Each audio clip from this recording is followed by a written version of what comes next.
Hello everyone, আমি বিপাশা। আর আজকে আমাদের পুরীতে তৃতীয় দিন। তো সকাল সকাল আমরা আবার ঘুরতে বেরিয়ে গেছিলাম। আজকে অনেকটা দূর যাব। সো ট্রাভেলিং বাসে চেপে গেছিলাম। আর আমরা যাচ্ছিলাম আজকে অনেকগুলো জায়গা ঘুরতে। তো আমাদের ফার্স্ট ডেস্টিনেশন ছিল চন্দ্রভাগা গোল্ডেন বিচ। তো দেখতেই পাচ্ছ অ্যাজ ইউজুয়াল বিচ যেরকম হয় সেরকমই ছিল। ব্যাস এখানে শুধু স্নান করা অ্যালাউড ছিল না, কারণ এখানে খাল একটু বেশি ছিল। তো তারপর আমাদেরকে এখানে মাত্র টাইম দেওয়া হয়েছিল 15 মিনিটস।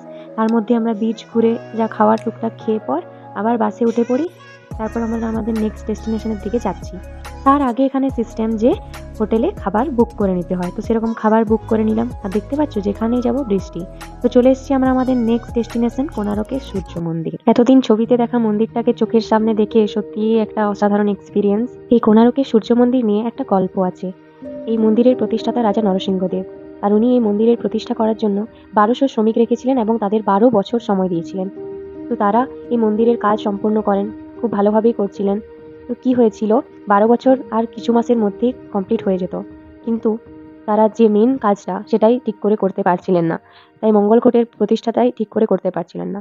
তো তখন এই বিশু মহারানার একমাত্র 12 বছরের পুত্র, যেটা 1200 শ্রমিক পারেননি, সেটা এই ছোট্ট বালক করে দেখিয়েছিল। এর অর্থ কি হলো, এতে রাজার আদেশকে অমান্য করা হলো। অর্থাৎ 1200 শ্রমিকের জায়গায় 1201 শ্রমিকের কাজ করা হলো। তখনকার দিনে এটাকে অন্যায় বলেই দাবি করা হতো, তাই হয় ওই শিশুকে মরতে হতো, না হয় 1200 শ্রমিককে মরতে হতো। তো সেই জন্য এই শিশু এই মন্দিরের উপর থেকে সুইসাইড করে, তাই এই মন্দির অপবিত্র। এরপর আমরা হোটেলে খাওয়া দাওয়া সেরে যাচ্ছিলাম আমাদের নেক্সট ডেস্টিনেশনের দিকে। সেটা ভুবনেশ্বরে ছিল, অনেকটাই দূর। তো আমাদের নেক্সট ডেস্টিনেশন ছিল লিঙ্গরাজ মন্দির। এই লিঙ্গরাজ মন্দিরের ভেতরে একদমই ক্যামেরা অ্যালাউড ছিল না, তাই কোনো ভালো ছবি ভিডিও কিছুই করতে পারিনি। যেটা বাইরে থেকে দেখেছি ওইটুকুই ভিডিও করতে পেরেছি। তো সেটাতেও বেশি টাইম ছিল না, মাত্র 30 মিনিট টাইম দিয়েছিল। তারপর আমাদের নেক্সট ডেস্টিনেশন চলে এসেছিল উদয়গিরি খণ্ডগিরি। তো এখানে দেখতেই পাচ্ছ অনেক গুহা আছে, গুহা চিত্র মানে অনেক সুন্দর সুন্দর কেভস। তো দেখতেই পাচ্ছ এটাতে অনেকটা উপরে উঠতে হয়, বুড়ুমণি উপরে উঠেছিল। তো এই যে উপরটা থেকে না, পাহাড়ের চূড়োটা থেকে পুরো ভুবনেশ্বর শহরটাকে সুন্দরভাবে দেখা যাচ্ছিল। আর এই যে দূরে এটা দেখছো, এই মন্দিরটা হচ্ছে খণ্ডগিরির জায়েন্ট টেম্পল। ঠিক আছে, তাহলে এখানে আমাদের ঘোরা কমপ্লিট হলো। কিন্তু এরপর আমাদের আরও একটা ডেস্টিনেশন ছিল, সেটা হচ্ছে নন্দনকানন।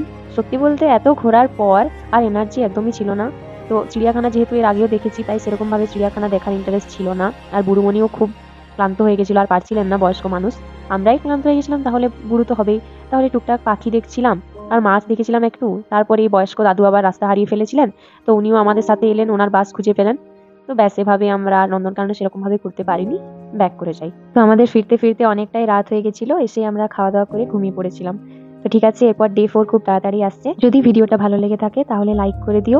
আর হ্যাঁ, সাবস্ক্রাইব করতে ভুলো না যেন।